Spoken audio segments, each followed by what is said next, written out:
예, 잘 쉬었어요? 예. 보통 첫 촬영이 힘든데, 저는 좀 쉬었다가 저도 건데 재충전해서 강의를 하겠습니다. 근데 우리 이제 본격적으로 이제 강의에 들어가겠습니다. 그래서 근데 여기 제가 타이틀을 붙인 게 국민 삶의 질과 경제 수준 간의 불균형 시대. 괴리가 있다는 거죠. 이거 뭐 보시면 아실 거고. 자, 우리가 60년대, 1960년대죠. 세계에서 가장 빠르게 경제 성장을 이룩한 국가 중에 하나다. 뭐 중국이 많이 뭐 하지만 중국은 이제 워낙 나라도 크고 뭐 했는데 우리 한국이 등한 60년대에 보면은 진짜 발전을 많이 했어요. 그래서 첫 파트는 우리 성공 스토리예요. 이거 강의할 때 제가 기분이 좋습니다. 우리 한국에 대한 자부심을 느껴요. 두 번째 파트는 그렇지가 않아요. 예? 그래서 한번 제가 이거 정리를 해봤는데, 자, 우리 한국의 발전상 갖다가 뭐라 그러세요? 한강의 기적이라고 그러죠? 독일 라인강 기적. 이걸 빗대서 얘기를 했어요. 그리고 근데 개발도상국의 모범 사례. 우리 80년대 한참 그때 네 마리 용이라고 그랬어요. 네 마리 용. 한국, 대만, 싱가포르. 그 다음에 어디죠? 갑자기 생각이 안 나네요. 한국, 대만, 싱가포르, 홍콩이죠. 홍콩. 예, 홍콩. 예. 근데 뭐 싱가포르, 홍콩은 여러분 아시겠지만 도시국가 아니에요. 대만하고 우리하고. 그리고 또 참 두 나라가 또 대치 상황이에요. 대만은 중국하고 우리는 또 북한. 그런 대치 상황 속에서 그러다 보니까 군사비도 많이 써야 되잖아요. 그럼에도 불구하고 우리가 경제를 성장을 했어요. 그리고 또 사회적 혼란기였죠. 어떻게 보면 여러분도 아시겠지만 대만은 뭐 계엄령 하에 오래 뭐 총통제가 있었죠. 우리 한국도 어두운 역사가 있었죠. 그 와중에 우리가 경제 발전을 많이 했습니다. 그래서 보면 어느 나라도 흉내낼 수 없는 경제적인 고도 성장을 이루었다. 그리고 근데 외국 원조 수혜자에서 공여자로 발전한 세계의 유일한 국가라고 등등 여러 가지를 표현을 합니다. 여러 가지 표현을 해요. 근데 요즘에 외국에 나가면 우리 한국 못 산다고는 생각 안 하죠. 제가 미국 유학을 1981년도에 갔습니다. 1981년도에. 그때는 뭐 많이 물어보는 게 사우스냐 노스냐. 요즘은 그렇지 않아요. 예? 그리고 또 그때는 또 우리 한국이 내세울 게 별로 없었어요. 특히 또 독재 국가고. 예? 그래도 근데 그때 80년대에 많이 발전 촉이 나왔고, 물론 근데 60년대, 70년대 기반을 잡아서 80년대에 좀 정치적으로는 여러 가지 혼란도 있었고 또 뭐 어려움이 있었지만 이 경제 성장을 많이 했습니다. 그래서 보면 그 우리가 옛날에 외국 원조의 수혜자죠. 수혜자. 그래서 여러분들 그 우리 행정학이 우리 한국의 행정학이 어떻게 나왔냐면 그 미국에서 원조를 많이 줬어요. 우리나라뿐만 아니라 세계에 다 줬어. 줬는데도 이게 발전을 안 하는 거예요. 막대한 원조를 줬더니. 그래서 왜 그런가 미국에서 분석해 보니까 이 국가 행정에서 부정부패가 많고 능력이 안 된다는 얘기예요. 배분을 제대로 못해. 그래서 근데 우리 이제 나온 게 뭐냐면 행정은 어떻게 했냐.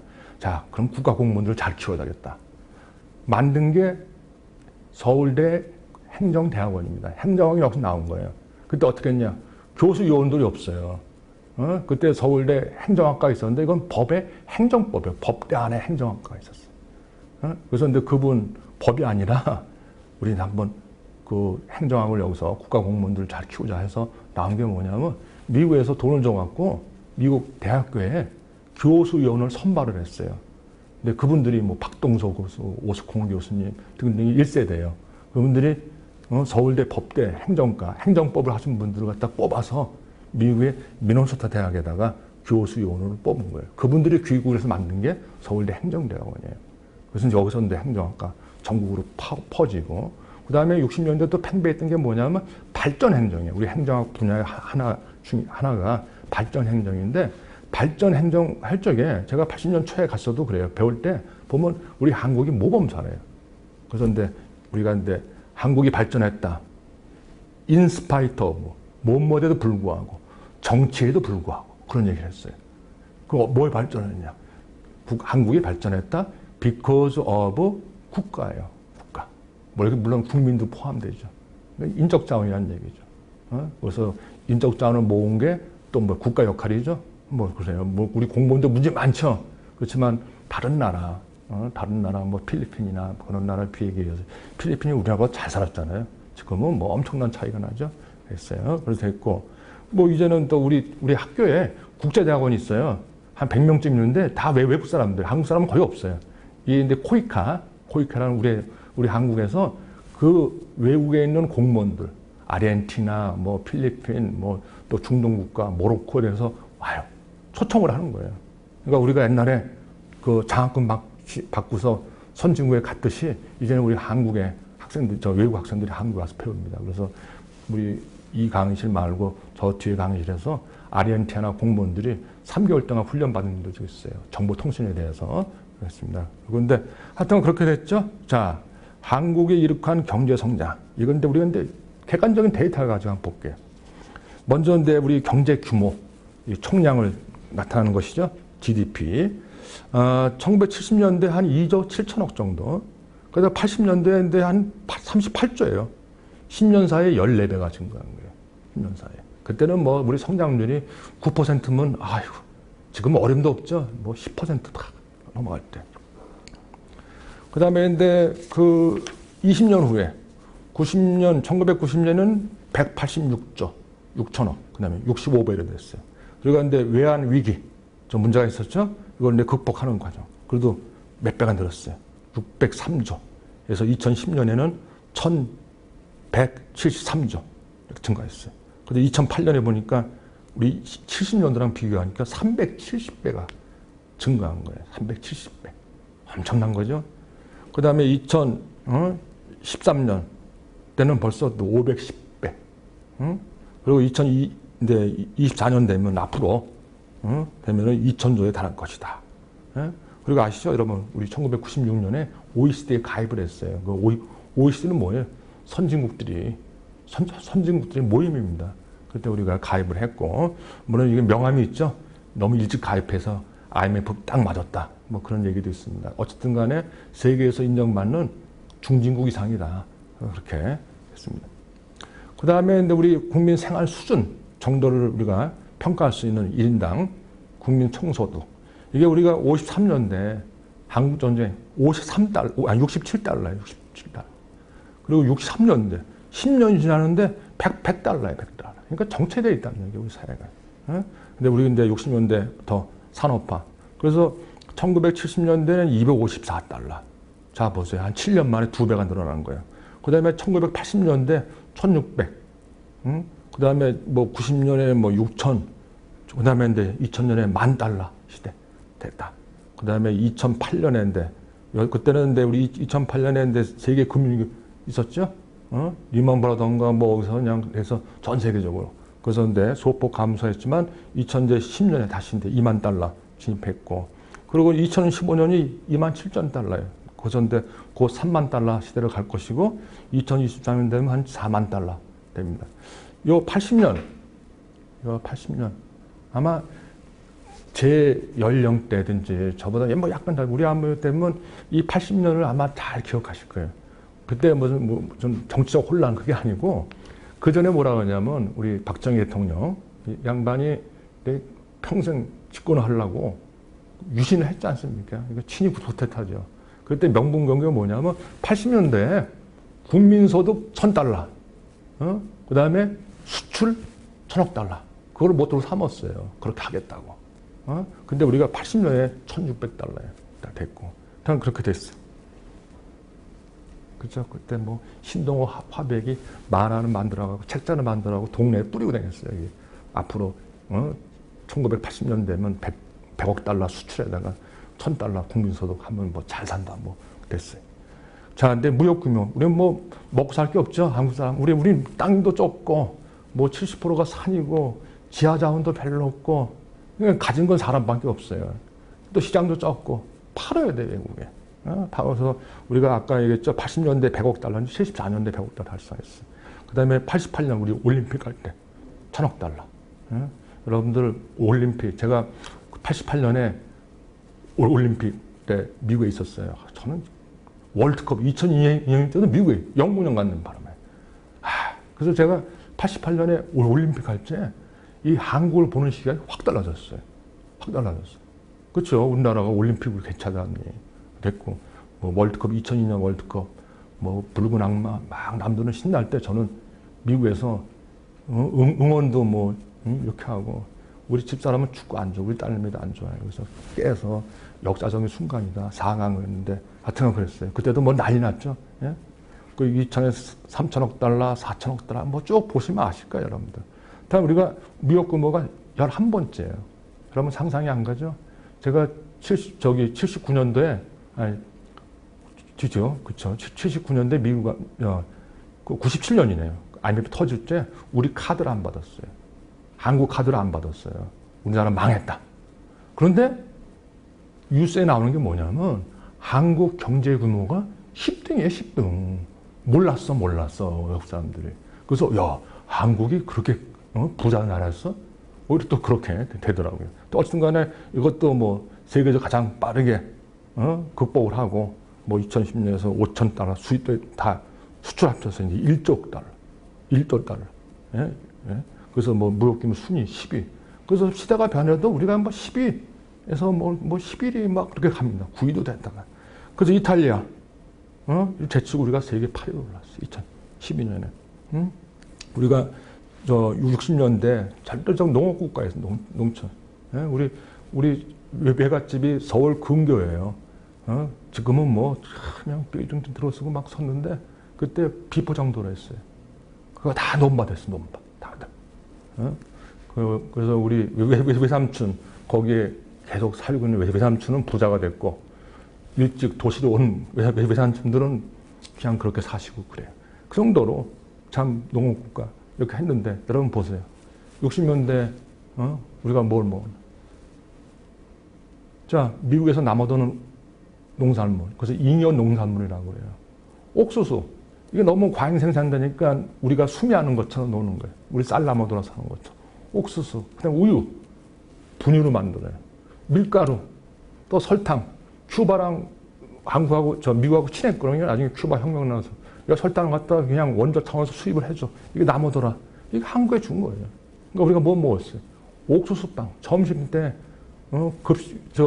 점심 식사 못하는 학생들이 많으니까 학교에 저희 학교는 옥수수빵 가게가 있었습니다. 그거 먹고 살았어요. 그렇죠?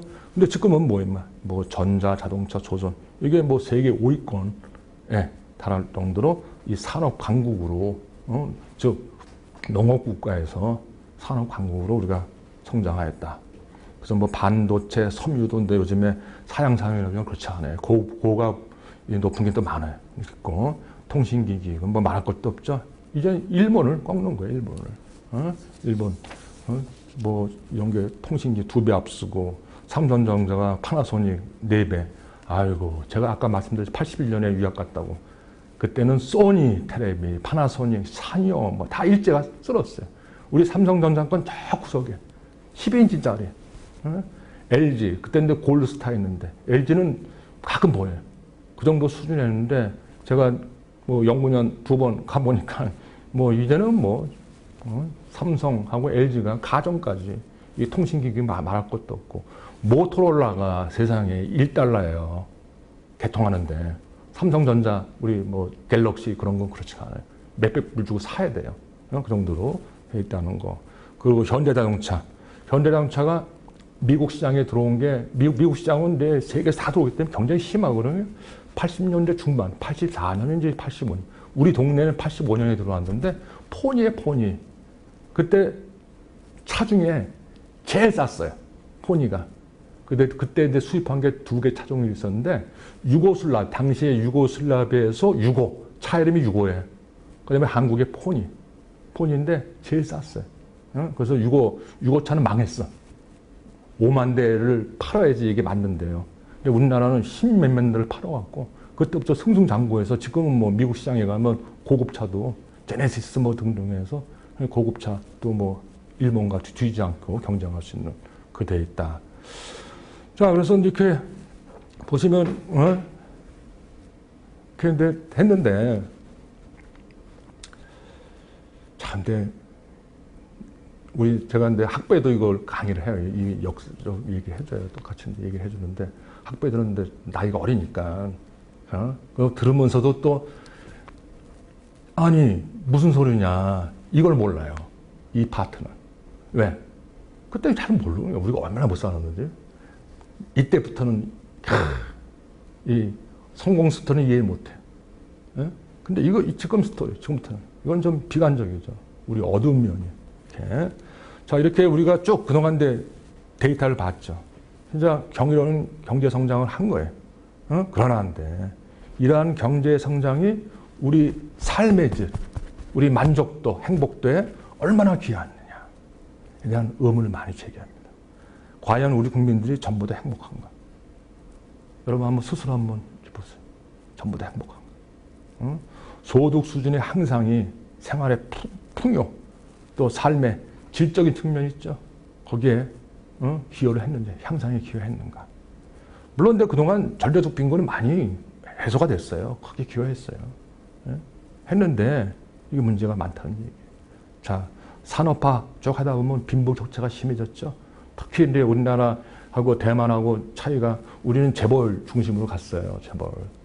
대만은, 우리 한국은 뭡니까? 세계적인 기업들이 많잖아요. 삼성전자, 현대자동차 뭐 하는데, 대만은 별로 없어요. 그렇게까지. 대만은 좀 중소기업 중심으로 갔거든요. 근데 우리나라는 재벌 기업으로 중심이 갔기 때문에 좀 이 빈부격차가 즉 대기업에 근무하는 근로자하고 중소기업의 근로자하고 격차 발생하는 거. 그다음에 노동시장 양극화, 비정규직이 생기는 바람부터 양극화돼 있어요. 그다음에 부동산 시장이 만성적인 불안정이에요. 불안정해. 아니, 오르면 꾸준히 조금이라도 오르면 되는데 우리는 어떻게 됩니까? 확 올랐다가 쫙 내려가서. 예? 그래서 어느 시대에 태어나냐에 따라서 덕보 어디에 중점을 두나. 어떤 사람은 자기 개발을 한다. 어떤 사람들은 땅 투기하러 돌아다니고. 그래서 이런 데 사회 경제적 부작용. 그 다음에 중요한 게 복지제도의 취약성이라는 거예요. 우리는 97년까지는 복지에 대한 관심이 극히 일부에 그쳤어요. 그래서 근데 우리 삶의 질이 우리 경제 수준에 걸맞지 않다. 그것이 지배적인 평가라는 얘기예요. 부인하기 힘들어요. 데이터를 보면. 자, 근데 몇 가지 예시를 할게요. 여러분 갤럽 잘 아시죠? 갤럽인데 매년 이 만족도를 조사를 해요. 삶의 만족도. 우리 한국이 155개 중에서 56위예요. 예? 예? 경제 수준은 어떻게 돼요? 이건 높죠. 예? 그리고 덴마크 보세요. 덴마크가 가장 높은 거로 나와 있네요. 그 다음에 핀란드, 그 다음에 노르웨이, 네덜란드, 스웨덴. 보면 북유럽이죠. 북유럽. 경제적으로도 부유하고 복지제가 잘 받는 북유럽이. 그래서 이거 미국 같은 나라는 뭐예요? 미국은 14위예요. 미국인데 그 선진국 중에서 제가 근데 가끔 말씀드릴게요. 제가 미국에서 산 경험이 있어서 그러는데 참 미국은 문제가 많아요. 복지 이게 근데 발전이 덜 돼 있다. 그래서 뭐 전 국민을 커버하는 건강보험이 없다든지, 뭐 여러 의료비 비싸든지 뭐 같은 그런 게 많아요. 이게 한 14위가 돼요. 그러다 보니까 근데 이렇게 이걸 봤을 적에 높은 삶의 질은 어느 정도는 먹고 살아야 돼요. 있어야 돼요. 그 다음에 발달된 복지 환경. 그래서 이 두 가지가 이게 이제 필수 조건이다. 뭐 충분 조건도 될 수 있고 이걸 이제 시사하고 있다 볼 수 있어요. 그다음에 이제 월드 밸류 서베이라는 데서 이것들 조사를 하는데 99개국 중에서 우리가 62위예요. 이거 평가할 때 뭐냐면 100% 사람들이 나는 행복하다. 응? 나는 만족한다. 그러면 7.5점이에요. 이게 만점이에요. 근데 반은 해피하다 그러고 반은 그렇지 않다 그러면 0. 불만족하는 사람들이 더 많아. 그러면 이제 마이너스 점수예요. 쭉 나가는데, 자, 덴마크가 또 1등을 했어요. 4.24. 우리 한국은 1.23이에요. 1.24. 응? 즉 뭐냐? 만족하는 사람이 조금 더 많다는 얘기예요. 말레이시아 2.62.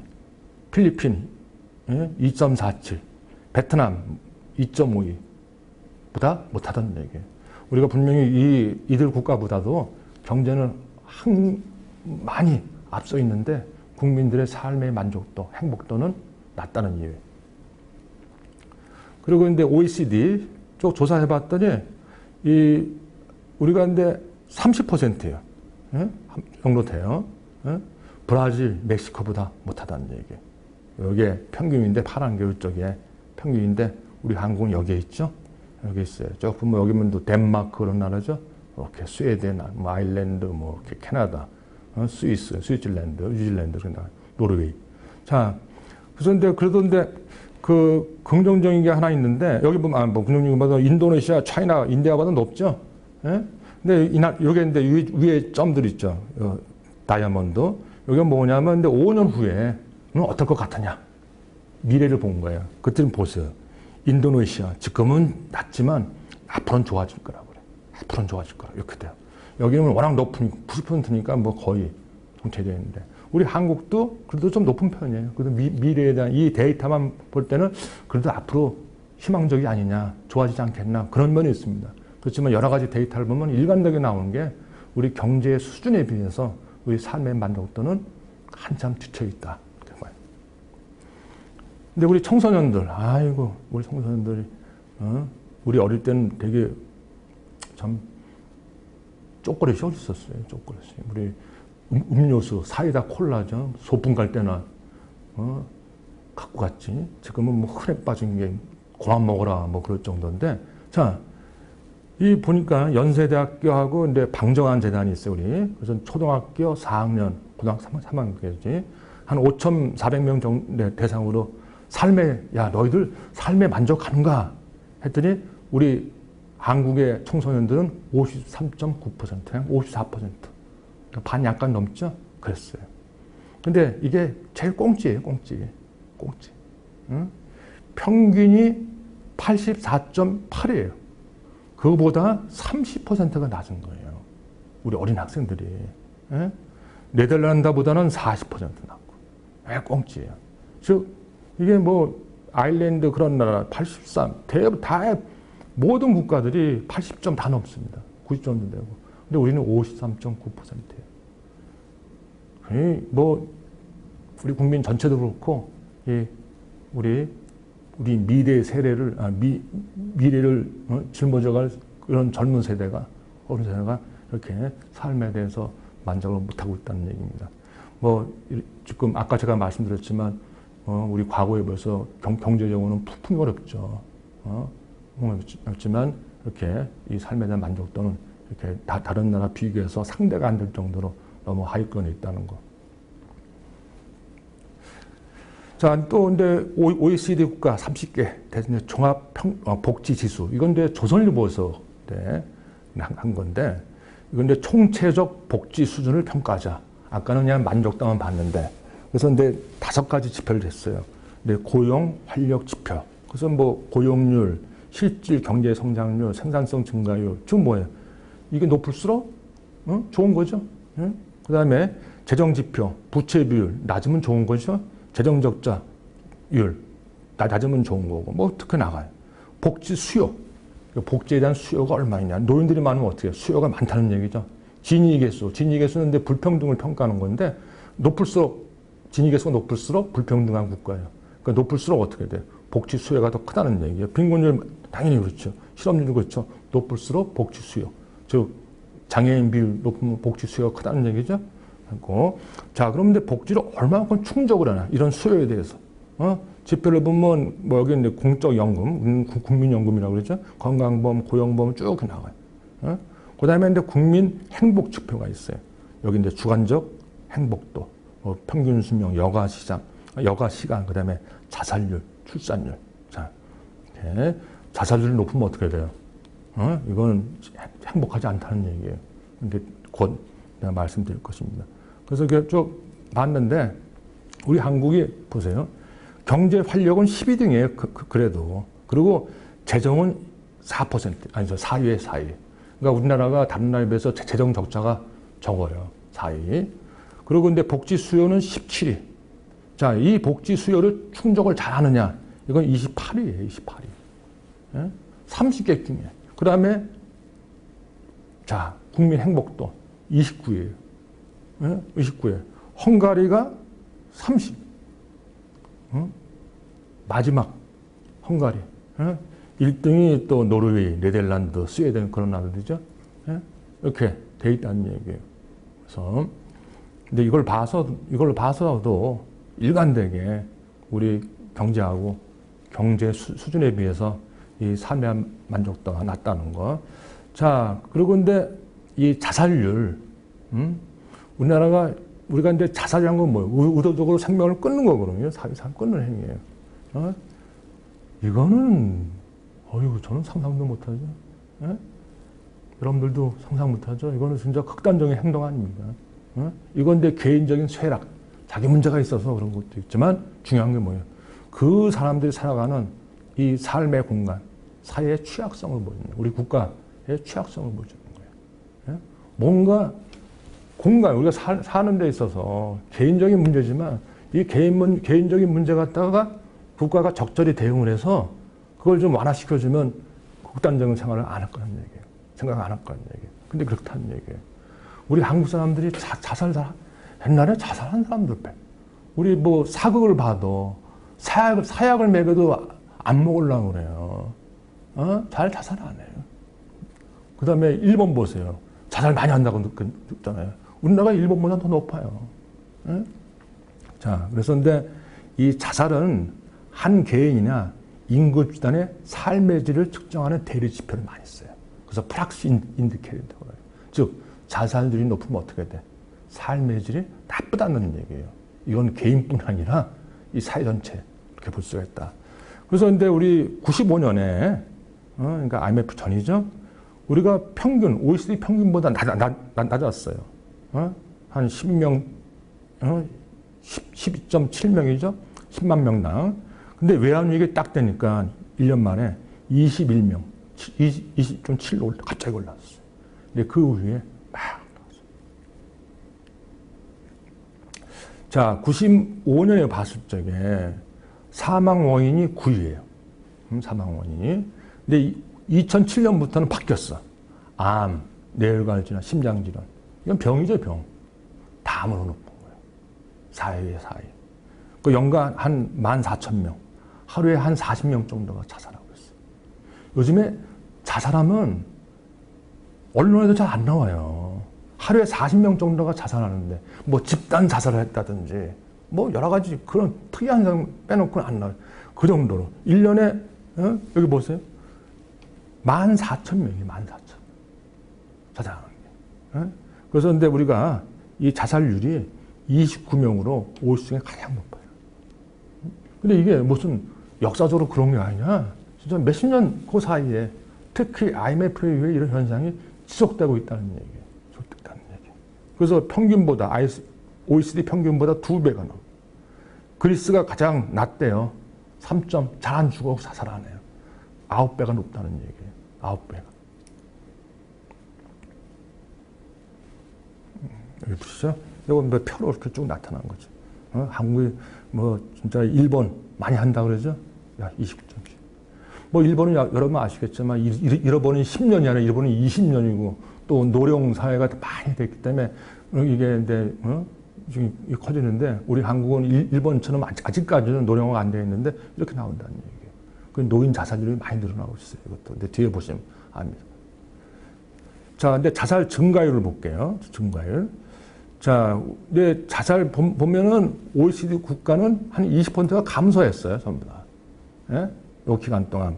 근데 우리 한국은 172%가 늘어난 거예요. 늘어난 국가가 여기 있죠? 여기 밑에? 여기 늘어난 국가인데, 요건 근데 다 대부분 줄었어요. 평균도 줄었죠? 우리 한국 보세요. 예? 172예요. 크게 늘어난 국가가 40, 멕시코가 43, 일본이 40이에요. 이거는 뭐, 왜 이런 현상이 나타날까? 심각한 문제입니다. 심각한 문제. 그런데 노인 자살. 우리 뭐 한국은 유교 문화가 있어서 노인들 봉양 잘한다 그러잖아요. 또 그렇게 해온 적도 있고. 근데 노인들이 자살을 많이 해요. 자, 자살률은 보통 보면 노년기, 나이가 들수록 조금씩 늘어나요. 올라가요. 그래서 근데 OECD 평균치를 보면은 10만 명당 보면 자살을 보면 55에서 64가 한 14명, 14.5명이에요. 65세, 70세 되면 한 16명. 그렇죠? 늘어나죠? 75세 이상이면 19명. 14, 16, 19명. 이렇게 늘어나요. 자, 한국 한번 볼까요? 55세, 56. 42.7명이에요. 여긴 어떻게 돼요? 14명 아니에요. 그 다음에 65세, 70세는 81.8명이에요. 이거 어떻게 돼요? 16대 88. 그 다음에 75세 이후는 160명이에요. 자, 보세요. OECD 평균치가 75세 이상은 19명 정도인데 우리는 160명이 된다는 얘기예요. 노인. 미국의 5.6배, 일본의 4.7배예요. 자, 노인 자살했다고 크게 신문에 나나요? 언론에 보셨어요? 자, 우리 OECD 회원 중에서 나중에 뭐 기회가 있으면 보시겠지만 노인의 빈곤율이 낮아요. 우리가 이제 국민연금이 1988년에 도입이 됐어요. 1988년에. 그래서 근데 우리가 연금, 지금은 좀 바뀌었어요. 바뀌어서 10년 뭐 가입해서 타지만 보통 20년 가입해 타거든요. 그러니까 연금 타는 게 2008년부터 다시 되는 거예요. 처음 시작할 때 가입한 사람들이. 근데 그 세대들은 여러분 아시겠지만 연금할 적에 자영자는 빠져 있었고 근로자만 들어가 있었어요. 그리고 연금 20년 벌어도 지금 100만 원이 안 되게 하는 거예요. 다른 국가들은 근데 그 연금이 1930년대부터 뭐 또는 그 전부터 나온 나라도 많이 있기 때문에 그래도 좀 노인의 기본적인 생활을 할 수 있다 하는데 우리는 그렇다는 얘기예요. 자, 그래서 근데 이 복지 사각지대 예고시 찾아. 우리 과거에는 부모를 봉양한다. 또 여러 가지 뭐 친인척에 도와준다. 지금은 자녀들이 봉양 기피한다. 그리고 근데 장기간 또 우리 수명이 늘어났죠. 그러니까 질병과 가난 그 기간이 길어요. 외로움을 시다는. 그러니까 스스로 어떻게 극단적인 생활, 극단적인 선택을 하는 거예요. 예. 그래서 여러분들 저도 부모님 두 분이 뭐 지금 생존에 계시는데 자 그래요. 그래서 요즘 자식들은 왜 부모님한테 뭐 그러나요? 그런데 그 저희도 뭐 형제가 4명이에요. 그나마 좀 많지도 않고 적지도 않은 편인데 요즘에 보세요. 젊은 세대 자기도 먹고 자기 힘들어요. 자식 키우고 힘들어요. 부모 봉양까지 힘든 거예요. 그러다 보니까 뭐 효심이 이게 뭐 줄어서 뭐 그게 그런 전통문화가 흔들려서 뭐 그런 이유도 있지만 중요한 이유는 우리 산업화되면서 이 노동시장 구조 또 경제 그런 산업 구조가 바뀌었기 때문에 그런 면도 있습니다. 이때 있고 또 중요한 것이 그러면 사회에서 이런 분들한테 뭘 해야 되는데 그게 안 되니까 이 극단적인 선택을 한다는 얘기예요. 근데 그게 서구 다른 나라랑 비슷하게 하는 게 아니라 몇 배가 높다는 몇 배가. 그 급증하고 있고. 그래서 우리 김동현 그 교수예요. 교수인데 이 자살 쪽에 연구하는 교수인데 의과대학 교수예요. 그런데 이 사람인데 글을 썼는데 맨 끝에 이런 게 있더라고요. 소리 없이 늘어나고 있는 노인 자살이에요. 소리 없이. 여러분들 이 데이터 저도 보고 깜짝 놀랐는데 처음 보고서 마찬가지로 근데 소리 없이 늘어나는 노인 자살은 현대판 고려장이라는 얘기예요. 방치해서 우리 과거에 그럴 때가 있었다 그러냐. 물론 근데 역사적으로는 검증이 안 됐대요. 일제 때 우리 한국을 피하시키기 위해서 뭐 그런 얘기 했다 그래요. 그런데 또 어쨌든 간에 현대판 고려장이다. 대한민국의 오늘을 일궈내는 어르신들이 자신의 삶을 비극적으로 마무리하게 방치하는 것은 어떻게 돼요? 대한민국의 수치라고 합니다. 수치. 예? 그분들 때문에 우리 부모님 세대 등등해서 자 우리 부모님 세대 보세요. 저희 부모님만 해도 일제시대 때 해다가 6.25 겪었죠. 그 다음에 찢어지게 가난할 때 진짜 반나서 일해서 먹고 살아서 좀 이제 해야 되는데 지금 이런 처지에 있다는 얘기예요. 자살을 생각할 정도 또 그렇게 실행을 할 수 있다는 거. 이건 우리 진짜로 김동현 교수 말대로 대한민국의 수치입니다. 수치. 자 그래서 지금 쭉 보셨죠? 이게 우리 경제 수준과 성공 스토리 그 다음에 그렇지 않은 면, 어두운 면, 상당히 어두운 면입니다. 그러다 보니까 여기에 대한 대응이 필요하다. 네, 그렇습니다. 자, 마치겠습니다. 다음에 이어서 수업을 하겠습니다.